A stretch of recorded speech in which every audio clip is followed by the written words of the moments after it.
시력 교정 수술의 대표적인 방법으로 라섹 수술, 라식 수술, 렌즈 삽입 수술 이런 것들이 있는데요. 어떤 수술을 추천하느냐 이렇게 물어보시면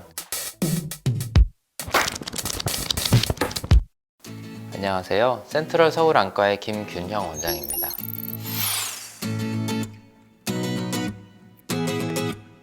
오늘 말씀드릴 내용은 근시와 시력 교정에 대한 이야기를 말씀드리려고 합니다.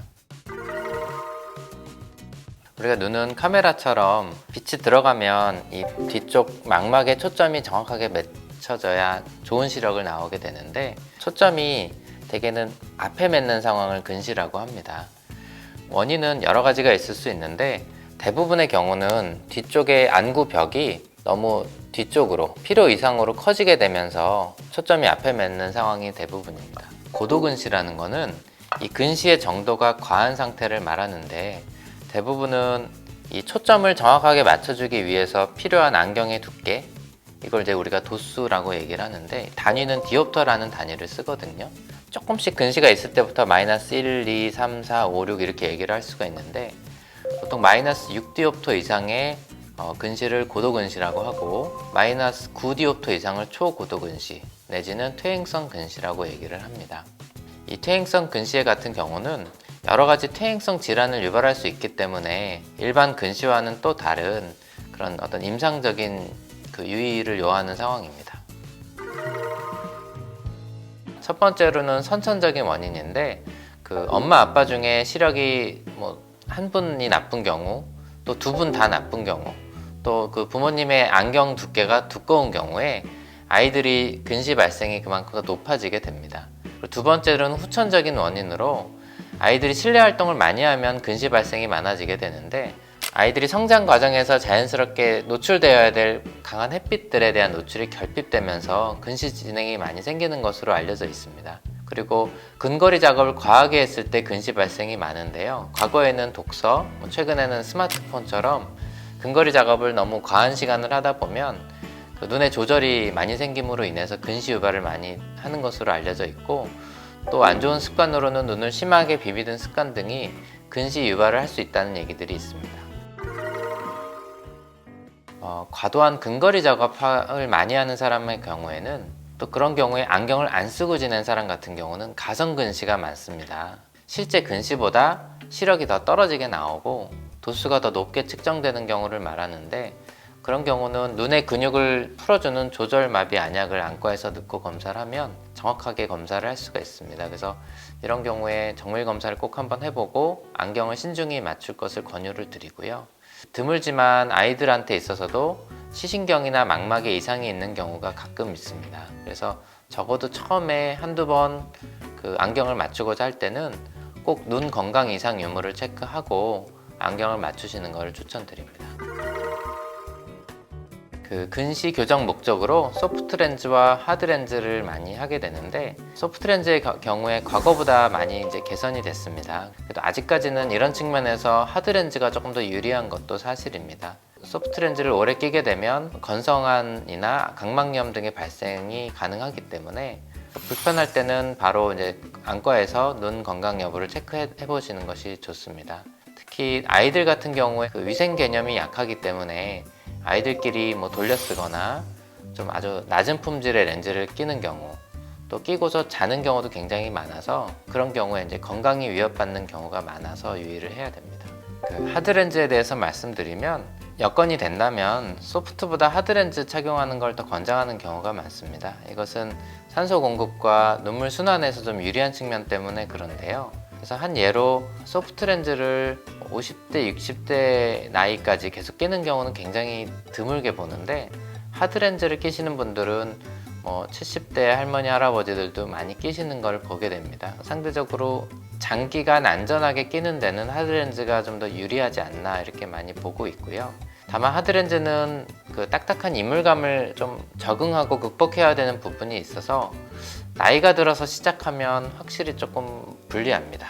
적응에 실패하고 결국 못 끼는 경우가 많아서 30대보다 20대가 유리하고 20대보다 10대보다 조금 더 유리합니다. 그래서 젊을수록 조금 더 시도해보고 적응을 시도해보는 것을 추천드립니다. 요새 아이들한테 이제 드림 렌즈 문의를 많이 받게 됩니다. 드림 렌즈라고 하는 거는 잘 때만 끼는 렌즈고 낮에는 안경이나 렌즈 없이도 이제 잘 보이게 되는 그런 원리의 렌즈인데요. 드림 렌즈를 처방하는 이제 과학적인 근거는 드림 렌즈를 낀 아이들과 안경을 낀 아이들을 이제 그룹을 나눠서 장시간 비교한 연구들이 굉장히 많습니다. 이런 경우에 보면 그 안경을 낀 이제 대조군에 비해서 드림 렌즈를 장시간 낀 경우에 근시 진행이 유의하게 억제되는 것으로 알려져 있고, 그 정도는 대략 한 50% 내외 정도, 연구에 따라서 좀 차이는 있지만 그 정도의 효과가 있는 것으로 알려져 있습니다. 드물지만 그 렌즈를 착용하면서 염증이 생길 수가 있기 때문에 렌즈를 끼는 과정에서 뭐 통증이 있거나 할 때는 바로 안과 진료를 하는 것을 권장합니다. 절삭 부위와 수술 과정에서 약간의 차이가 납니다. 라섹 수술은 각막의 이제 표면을 깎아서 실어 교정한다면, 라식은 층을 살짝 분리해서 안쪽 층을 깎고 다시 덮어주는 방식이고요. 스마일 라식은 각막을 터널을 파듯이 깎아서 빼내게 돼서 그런 부분이 기존의 라식하고 조금 달라진 부분이고, 렌즈 삽입 같은 경우는 시력 교정용 렌즈를 안구 안에 이렇게 삽입해서 시력을 교정하는 그런 방법에 해당이 됩니다. 각각 수술의 어떤 장단점을 말씀드리면, 라섹 수술의 경우는 표면을 레이저로 한 번에 깎게 됩니다. 그래서 수술이 가장 빠르고 간단하고 합병증이 가장 적습니다. 실제 소요 시간은 한쪽 눈에 한 3분에서 5분? 그 정도 시간이 소요가 되고요. 단점은 표면에 상처가 있다 보니까 한 이틀 정도 아프다는 분들이 있고, 평균적으로는 좀 시리고 눈물 난다는 얘기는 대부분 합니다. 그리고 시력이 회복되는데 한 1주에서 2주 정도 시간이 필요한 것이 단점에 해당이 됩니다. 라식 수술의 경우는 층을 분리해서 안쪽 층을 깎기 때문에 상처가 안으로 숨게 됩니다. 그래서 이제 통증이 없는 게 장점이고 시력 회복이 빠릅니다. 보통 다음 날부터 꽤 잘 보이는 걸 확인할 수가 있고요. 단점은 그런 층을 분리하고 이런 작업 때문에 수술 시간이 상대적으로 조금 길어서 한쪽 눈에 한 10분 정도 시간이 많이 걸리고, 그 다음에 수술 시간이 길다 보면 아무래도 조금 불편함이 좀 더 있죠.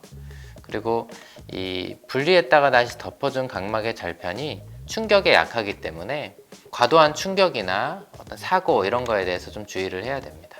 스마일 라식의 경우는 가장 최근에 이제 개발돼서 시행되는 수술이고요.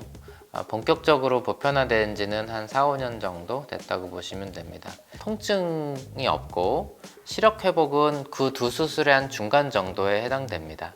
그리고 겉의 절편을 열지 않고 터널로서 수술을 하기 때문에 충격에는 라식보다 조금 더 상대적으로 강한 게 장점이라고 할 수가 있습니다. 기존의 라식과 라섹으로 30년 정도 굉장히 많은 환자분들이 수술을 해왔고, 그것들이 갖고 있는 나름의 라식과 라섹 사이에서 약간의 추가적인 장점을 갖고 있는 수술인 거는 맞습니다. 다만 건성환이라든지 또 너무 각막을 깎았을 때 원추각막, 각막 확장증 같은 부작용이 생긴다든지 이런 것들은 없어지지는 않아서 조금 광고나 이런 것들이 조금 부풀려져 있는 측면도 있어서 무조건 좋다고 하기보다는 검사 결과를 바탕으로 해서 적절한 수술 방법을 추천받는 것이 가장 좋을 것으로 생각이 됩니다. 그리고 그 시술 기간이 상대적으로 가장 나중에 이제 시작된 수술이기 때문에 총 시술 그 역사와 증례가 상대적으로 좀 짧고 적은 게 단점에 해당이 됩니다. 렌즈 삽입 수술의 장점은 통증이 없고 시력 회복이 아주 빠르다는 게 장점입니다. 보통 다음날 1.0 이상의 시력을 대부분 보고요. 그리고 각막이 얇거나 도수가 매우 높은 초고도 근시에서도 안전하게 수술할 수 있다는 게 장점이고, 단점은 그 렌즈 자체가 굉장히 고가라서 수술비가 가장 비싼 게 단점이고, 또 레이저로 하는 다른 수술에 비해서 의사의 손으로 수술을 하기 때문에 높은 숙련도가 요구되는 게 좀 단점이라고 할 수가 있겠습니다. 일단 저희가 가장 먼저 보는 것은 시력이 얼마나 나쁘냐를 봅니다. 왜냐하면 라식, 라섹처럼 각막을 레이저로 깎는 수술은 시력이 많이 나쁜 경우에 수술하게 되면 그만큼 합병증이 많이 높아지게 됩니다. 그래서 좀 더 안전한 렌즈 삽입 수술을 먼저 추천드리는 경우가 많고, 대신에 비용이 좀 비싸고요. 반대로 시력이 많이 나쁘지 않은 그런 저도 근시에서 한 중등도 근시, 도수로 치면 마이너스 1에서 마이너스 한 6, 7 사이 같은 경우는 이제 라식과 라섹 수술을 같이 고려하실 수가 있는데, 그 수술 사이에서는 아무래도 통증의 차이, 그 다음에 라식 수술이 각막이 좀 더 두꺼워야 할 수 있는 수술이기 때문에 각막 두께의 차이, 라섹 수술의 경우 충격에 강하고 라식은 충격에 좀 약할 수 있기 때문에 얼마나 야외 활동, 운동이나 이런 걸 많이 하는지, 또 젊은 남자분들 같은 경우에 군입대를 앞두고 있거나 운동을 취미로 많이 하는 사람 같은 경우에 라식보다 라섹을 적극적으로 추천을 하고요. 그런 여러 가지 지표들을 기준으로 해서 검사 결과와 어떤 조건들을 잘 고려해서 적절한 수술을 많이 권장해드리고 있습니다. 근시에 대한 예방 방법으로는 주로 이제 아이들에 해당되는 얘기일 텐데요. 핸드폰이나 이런 책 같은 거 너무 과하게 보지 않도록 좀 줄이고, 가능한 책을 보더라도 엎드려서 보는 것보다는 이렇게 책상에 앉아서 편한 자세로 보는 것이 어느 정도 거리를 확보할 수 있기 때문에 근시 발생을 좀 줄일 수 있는 요령인 것 같습니다. 강력한 자연광을 아이들이 많이 쬐는 것이 근시 진행을 예방하는 데 굉장히 중요하다는 연구 결과들이 많이 나옵니다. 아이들한테는 밖에서 좀 뛰놀고 야외 활동을 많이 할 수 있는 시간을 좀 제공하는 것이 근시 진행을 좀 줄이는 데 도움이 될 것 같고요.